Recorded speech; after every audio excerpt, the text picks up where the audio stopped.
dışında ne işi var? Beyim, Alpamış obaya hiç gelmemiştir.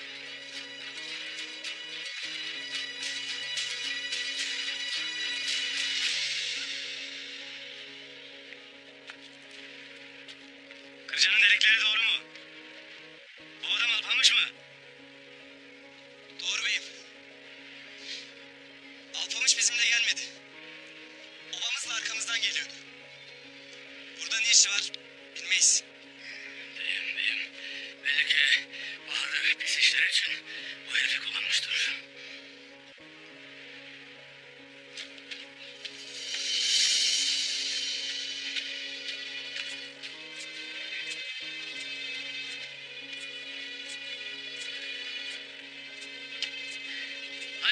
Haydi kardeşler. Alısınız şunun leşini. Haydi kardeşler. Haydi.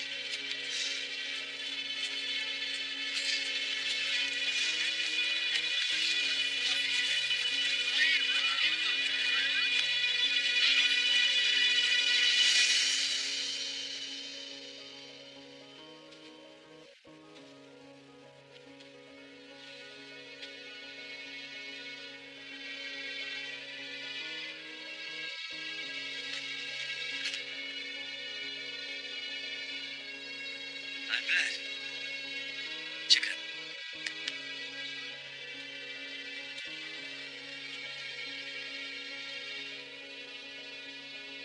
Bana Alpamış'tan bahset.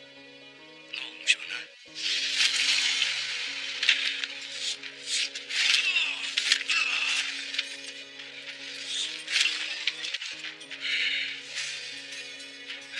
Alpamış gizlice Esma ile obanın dışında buluştu.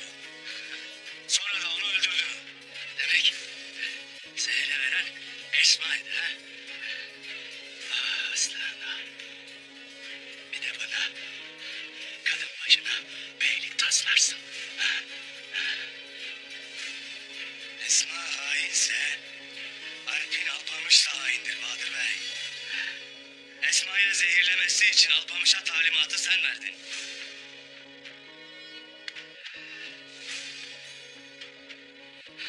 Boş laflara karnım toktur Ertuğrul Bey. Alpamış iti babamla gelecekti. Burada ne işi var bilmem. Bana hala yalan söylersin. Alpamış'a sen emir verdin. Esma'yı altından kandırıp zehirlettin. Doğru değil bu. Doğru değil. Alpamış iti kim bilir kimlere köpeklik etti. Niyetin benim işimi bitirmekse buyur burada bitir Ertuğrul Bey. Sen de ben de kurtulalım. Ta ki o işi yapan hain bir gün senin de kanına girene kadar ha.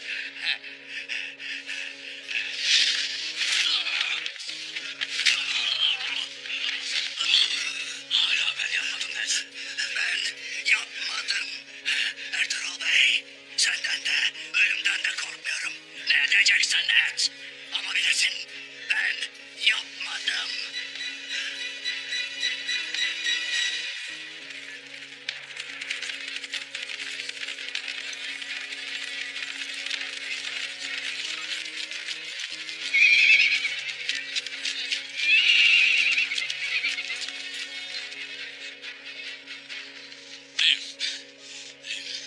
Ares, telefon Ares geldi.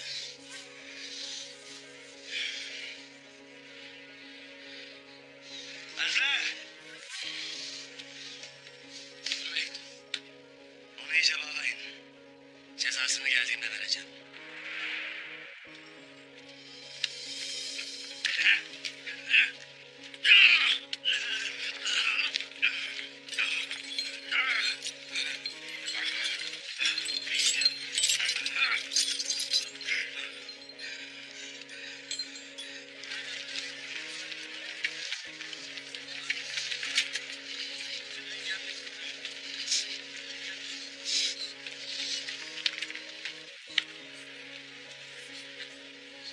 Ne işin var burada Ares? Olanları duydum. Belki bir faydam dokunur diye geldim. Demek olanları işittin. Keskin kulakların varmış.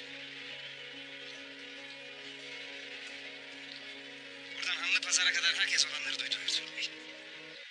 Başın sağ olsun. Hala yaşarlar. Hangi ahmak bu kadar geç öldüren bizi geri fark et. Ölmeden evvel acı çekmelerini isteyenleri. Vay vay vay. Ne kadar büyük bir kim bu böyle.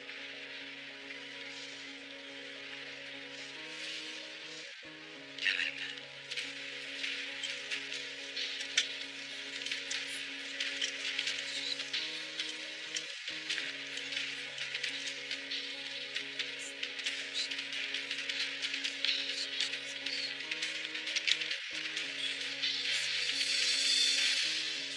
Merhaba Bamsal.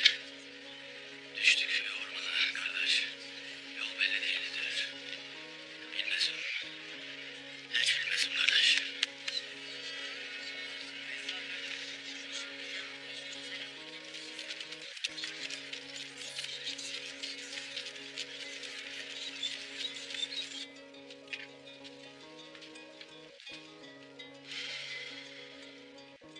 Bana yardım edeceğini söylersin. Sana nasıl güveneceğim Ares? Bana dostluk eli uzatan bir uç beyine yardım için geldim. Bu yeterli değil mi? Yokluğumda Emir Saadettin'le bir olup Hanlı Pazarı ele geçirmek istediğini öğrendim. Sözüne nasıl itibar edeyim? Evet, bu doğru. Ama ne var bunda? Sulh'ta ikimiz de ticareti geliştirmek istedik. Bu bizim vazifemiz. Bahadır Bey'in Hanlı Pazarı almak için verdiği altınlar ne kadar sendi? Çok zeki adamsın Ertuğrul Bey. Enam monosinalagi. Bu sadece ticaretti. Sen döndün. Emir Saadettin'in hükmü bitti. Bundan sonra sulhu da ticareti de seninle yürüteceğimi bilirim. Bundan sonra benim iş yapacağım adam sensin. Turgutlu Aslan için elinden ne gelir? Bunu kimin yaptığını bilemem ama sana sürebileceğin bir iz verebilirim. Ne demek bu? Buraya gelirken şüphelerim vardı. Ama bunu yapan kişinin öldürmekten çok acı çektirmek istediğini söyleyince bu sefer emin oldum. Neden emin oldun? Bu zehri yapan otacıdan. Aslan ve Turgut için bu zehri kimin yaptığından adım gibi eminim. Kim? Nikyalı, bilinen tanınan bir otacı. Dinden çıkmış eski bir papaz. Öldürmeyip de acı çektirebilecek kadar usta biri. Nereden bulurum onu? Cehennem tepesinin eteklerinde yaşadığını duydum. Oradaki vadinin dibinde bir mağarada inzivaya çekilmiş. Eğer papazı bulursan belki Aslan ve Turgut'a yardım edebilirsin. Ben de bir dosta yardım eli uzatmış olurum. Sana başsağlığı dileyeceğime genç aşıklara uzun bir ömür dilerim belki kim bilir. Ama elimden gelen budur Ertuğrul Bey. Sen bilirsin. Tanrı aşıkları korusun. Müsaadenle komutan Kostas'ı burada bırakacağım. Olup bitenden haberdar olmak isterim. Eyvallah Ares.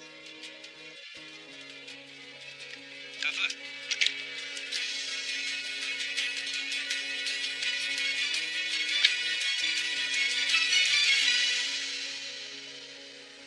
Bamsı Esma'yı takip etmiş. Alpamış'ın onu öldürdüğünü görüp onu yakaladı. Neyse ki vaktinde yetiştik Emir Hazretleri. Bamsı Alpamış'ı konuşturamadan işini bitirdik. Bizi görmeden oradan uzaklaştık.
söyledi.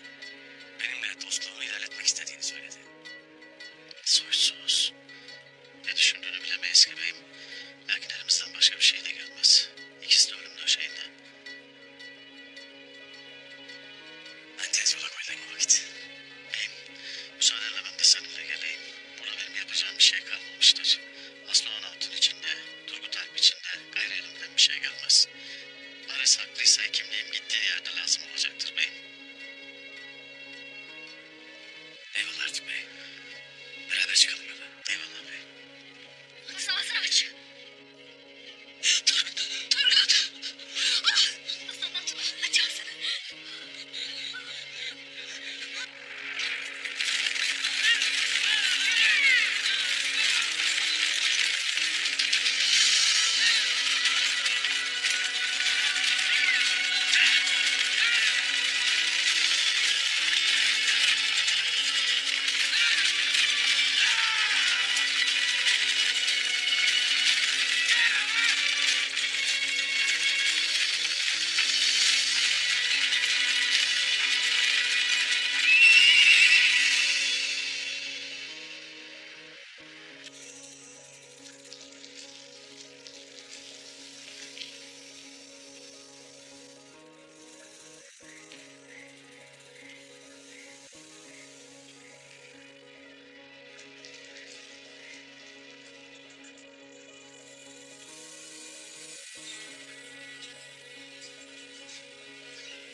Ne istiyorsun? Efendim sana selamlarını gönderdi. Yaptığın zehir pek bir tesirliymiş. Bir şişe daha yapmanı ister. Bekle.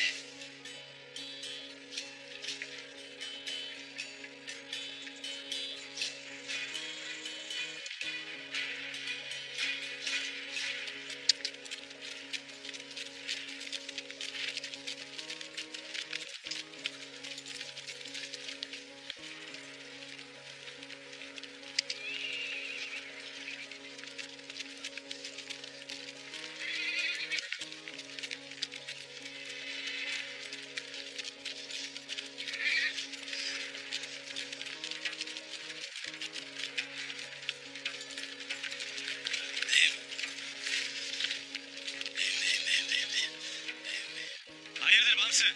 İz mi var?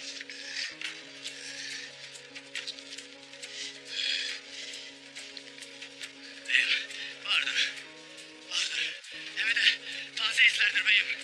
Belli ki bizden önce birileri gelmiştir buraya. Zehri yaptıran soysuzlar o tacıyı öldürmek için gelmiş olabilirler. Haydi bir an önce bulalım şu mağarayı haydi. Hadi.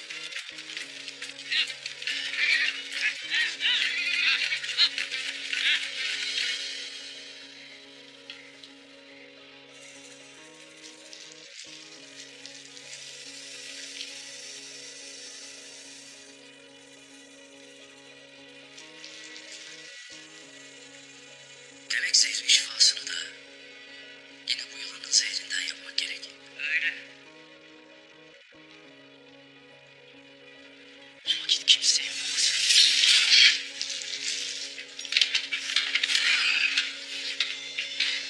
Neden öldürürsün? Biz sırrımıza ortak olmasından hoşlanmayız.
bir zehir o hayvandan olsa gerek.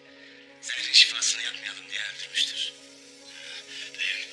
Beyim bu hayvan öldüyse o vakit Turgut kardeşimle Aslan Hatun'a şifayı nasıl yapacağım? Dişinde zehir varsa yapacağız Bamsı. Sen hele tez bir kap verirsin. Kap.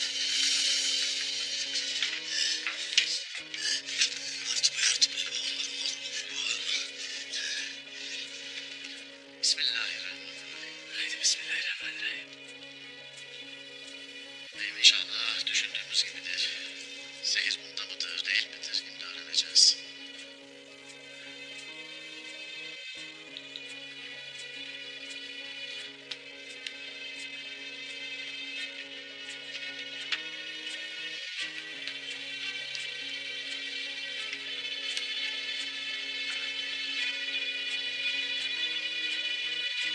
Bismillahirrahmanirrahim.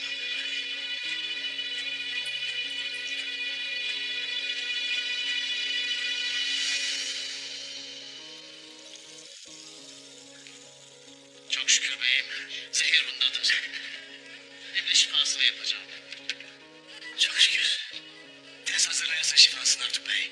Gün batmadan yetiştirelim. Şükürler olsun.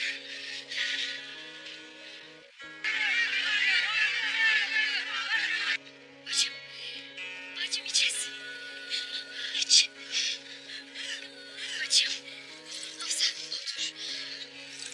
Turgut. Az daha dayan. Az daha dayan yavrum. Ertuğrul gitti. Şifayı bulup gelecek inşallah Turgut. Aslan. Bismillahirrahmanirrahim. Ha gayret bacım. İyileşeceksin.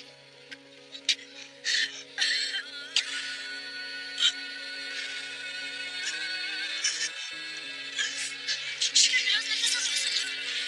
Haydi.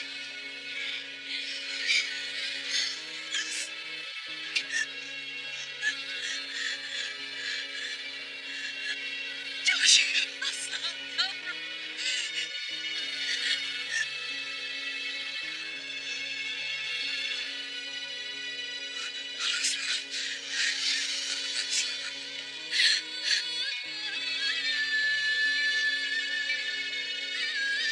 Bacım haydi.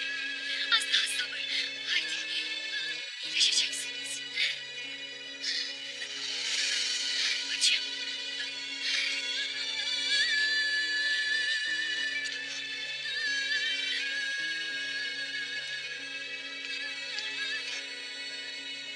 Beyim, tez sen bunu yetiştiresin. Vardığında bunu ikisine de içiresin.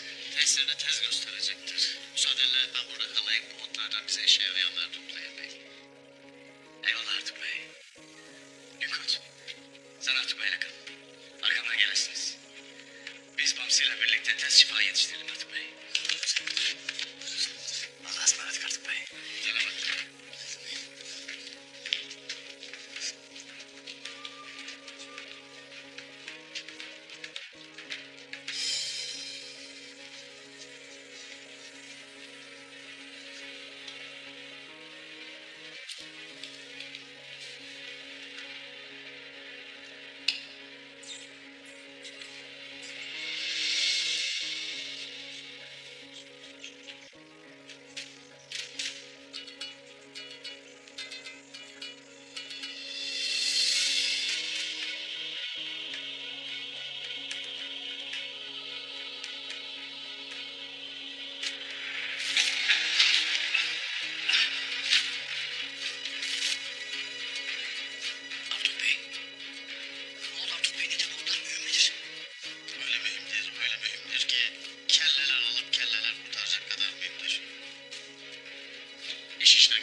daha fazla uzaklaşmayasınız. Sağ olun.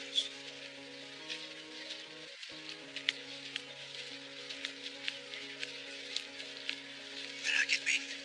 Ben obayı tanımam ama babanız beni yakında çok iyi tanıyacak.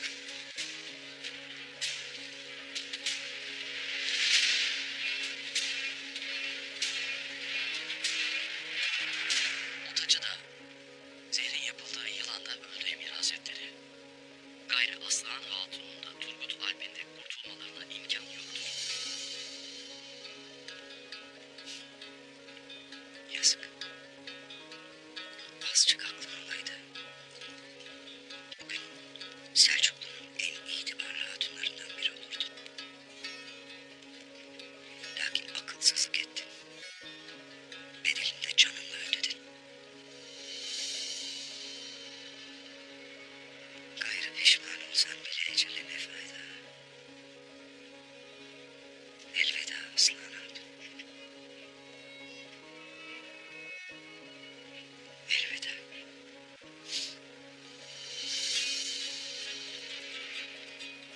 Gökçen, şimdilik burada işimiz bitti. Konya'da yapılacak mühim işler bizi bekler. Beni devletin emiri sananlar, devletin ta kendisi olduğumu görecekler. Devleti abat etmek de, berbat etmek de benim elimde. Herkes kudretime itaat edecek. Etmeyenler de bedelini kanlarıyla ve canlarıyla ödeyecekler. Ertuğrul'da, Sultan'da. Giderim.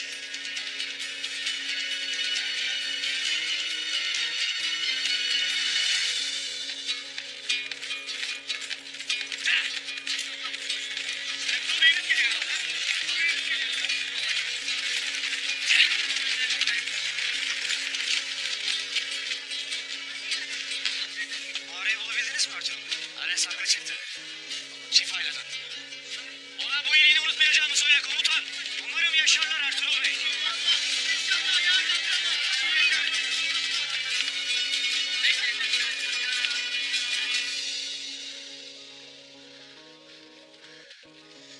Yardım edesin Mamsı.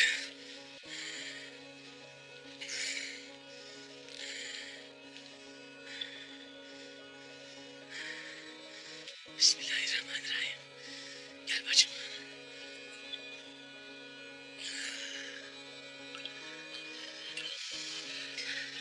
Bismillahirrahmanirrahim. Ya Şafi, sen bana yardım. Ya Şafi.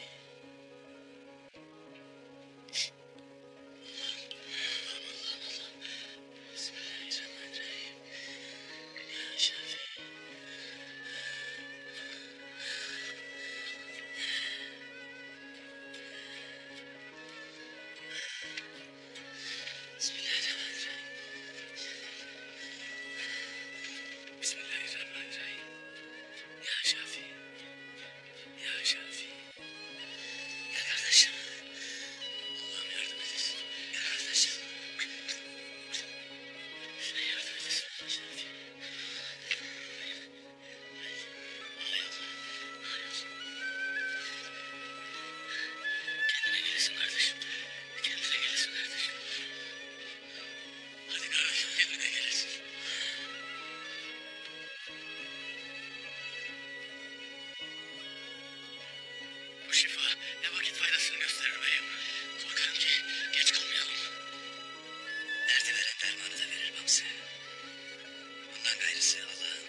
Seni Ertuğrul Bey'in huzuruna götürmeye geldik. Ne o? Yargılaması bitmedi mi? Yargılama bitti. Hem de cezanı kesecek. Demek kellemi alma vakti geldi ha? Söyleyin, yayımı getirsinler. Eğer öldürecekse bir beye yaraşır gibi yayımla boğarak öldürsün.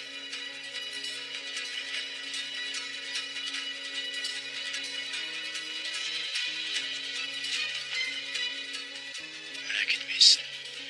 Ertuğrul Bey'im herkesi hak ettiği gibi cezalandırır.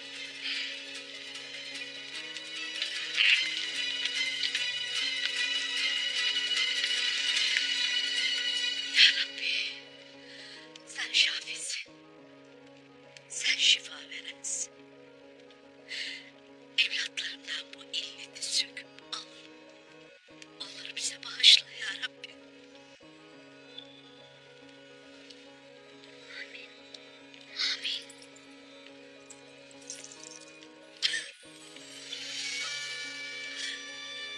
Ana, aslan kendine gelir. Aslan. Bacım. Çok şükür Allah'ım. Çok şükür. Ya Rabbim çok şükür bacım. İyi misin?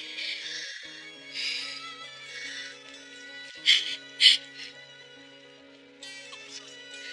İyi de oğlum. Turgut'um sen de gözlerini açasın. Hadi oğlum.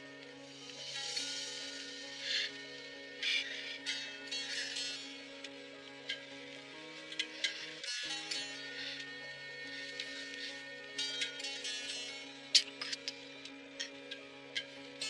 Turgut nasıl? Turgut iyi. Daha da iyi olacak yavrum. Bacım, sen indi bunları düşünme. Kendini yorma. İyileşeceksiniz. Allah'ım çok şükür.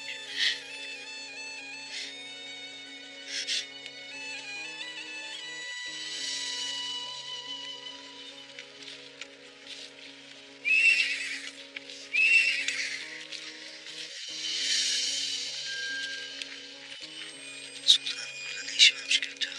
Yaveri Çobanoğlu Hüsamettin'le birlikte Kırım'dan gelen elçileri otağında kabul ettiğini söyledi. Elçiler huzurundan ayrıldıktan sonra da sizi huzurunda görmek istermiş Emir Hazretleri.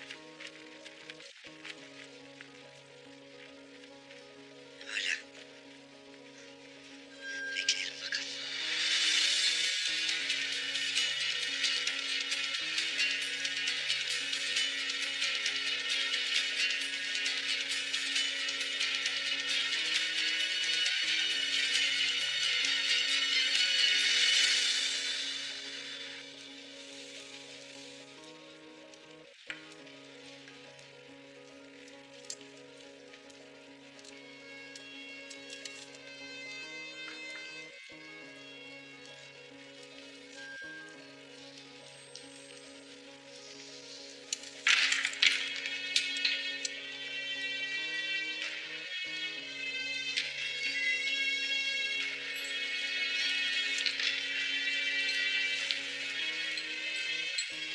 Efendim, Ertuğrul Bey ovaya geri döndü.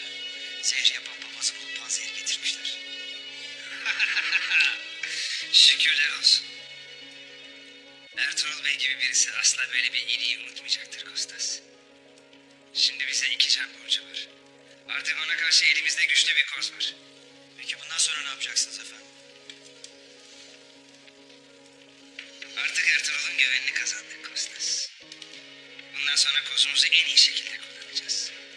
Ertuğrul Bey biz ondan ne istersek bize verecek. Hiçbir şeye hayır diyemeyecek. Ondan aldıklarımızla onu köşeye sıkıştıracağız. Bugün kurtardığımız 2 canla yarın Ertuğrul'un ve bütün Türklerin canına kıyacağız.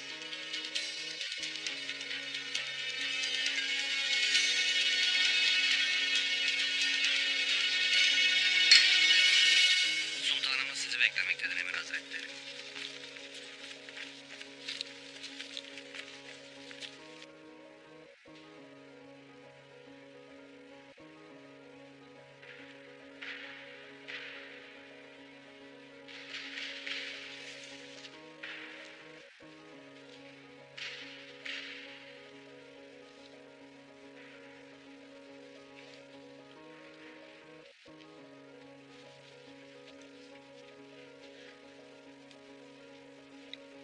Sultanım.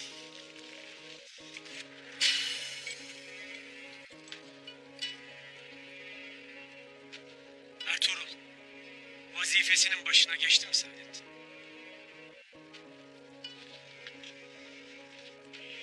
Sağ salim vazifesinin başındadır sultanım.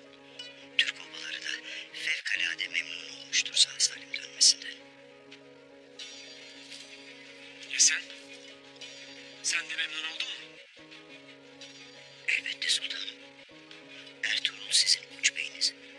Benim de değer verdiğim yiğit bir Türk beyidir. Elbette memnun oldum. O halde sana verdiğim vazifeyi yerine getirmekte neden bu kadar aciz kaldın Saadettin? Ben Moğol belası başımdayken Eyyubilerle savaşa gittim. Muzaffer döndünüz. Allah sizi başımızdan eksik etmez. Ya sen? Sen ne yaptın bunca vakit? Ertuğrul'a tuzak kuran hainleri bulup çıkaramadın. Onca Alp'in kanının hesabını soramadın. Devletimin gücünü göstermekteki bu acziyetinin hesabını senden sormaz mıyım sanırsın Saadettin?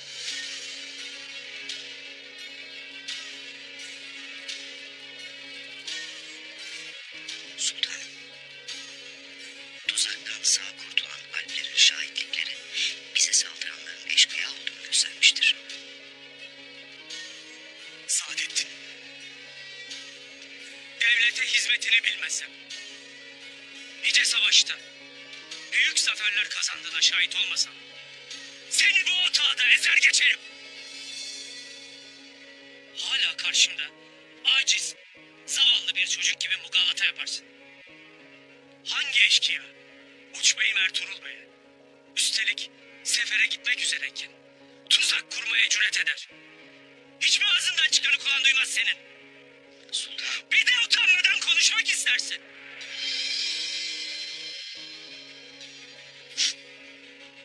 Sultanım. Nice eşkıyayı sorguladım. Nicesini ipte sallandırıp temizlik yaptım. Hala bana eşkıya deyip durursun Saadettin.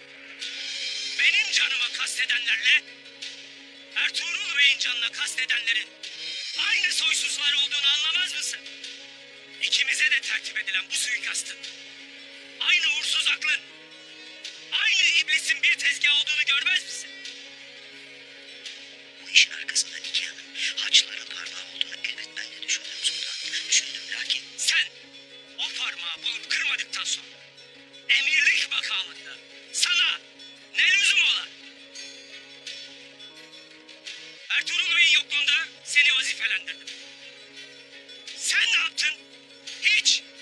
Koca bir hiç. madem böyle düşünürsünüz sultanım. Değil bana layık gördüğünüz o makam. Değersiz başım size feda olsun. İmdi vurun boynumu ki. Öfkeniz sizi yiyip bitireceğine leşim kurda kuşa yem olsun. Cesedim bile devletime hizmet etsin isterim.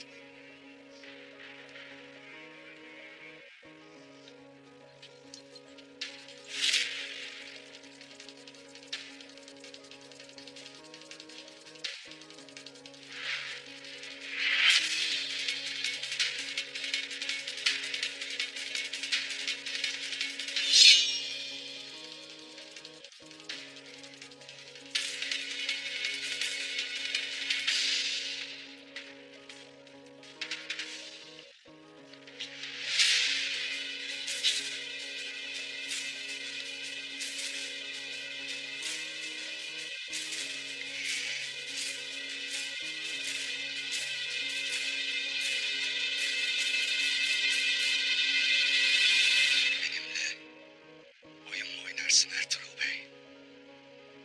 Ne yapacaksan yap. Evvela konuşacaksın. Bu kahpeliği yaptığını itiraf edeceksin. Ben bir şey yapmadım. Zehri Esma'ya veren senin Alp'indi.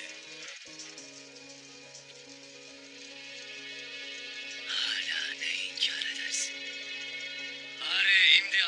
Varlığını göster de korkak gibi inkar edeceğine itiraf et. İtiraf edeceğim hiçbir şey yok. Benim günahımı almakta haksızlık etmektesin. Ama bunun hesabını ağır ödeyeceksin.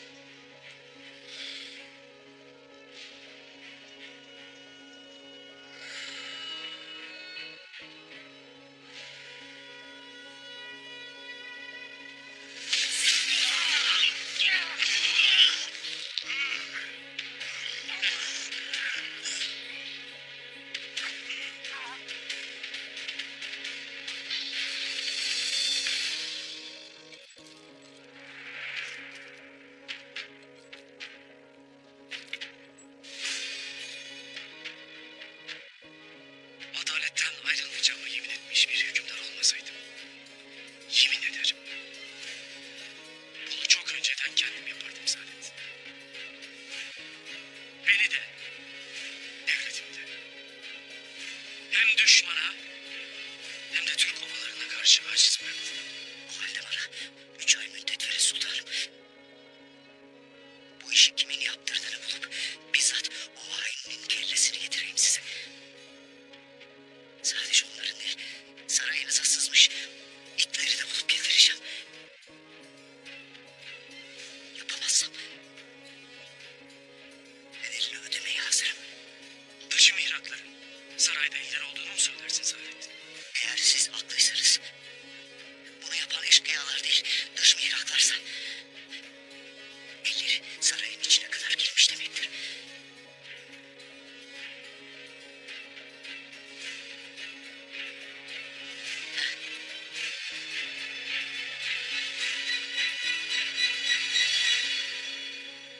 Bu sana verdiğim son haktır Saadettin. Bilesin. Şimdi huzurumdan çıkasın.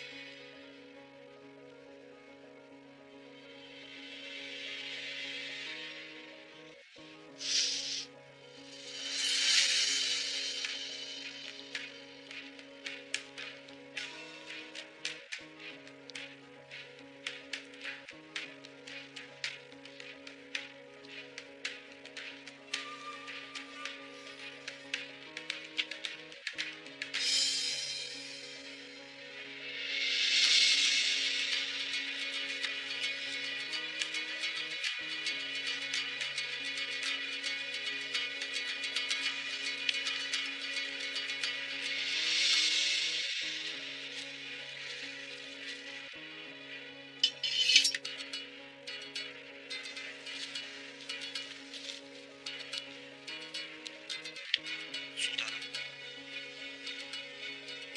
Emir Saadettin'in attığı her adımın takip edilmesini isterim. Ağam be ağam, malumat sahibi olmalıyım. Emriniz başım üstüne sultanım.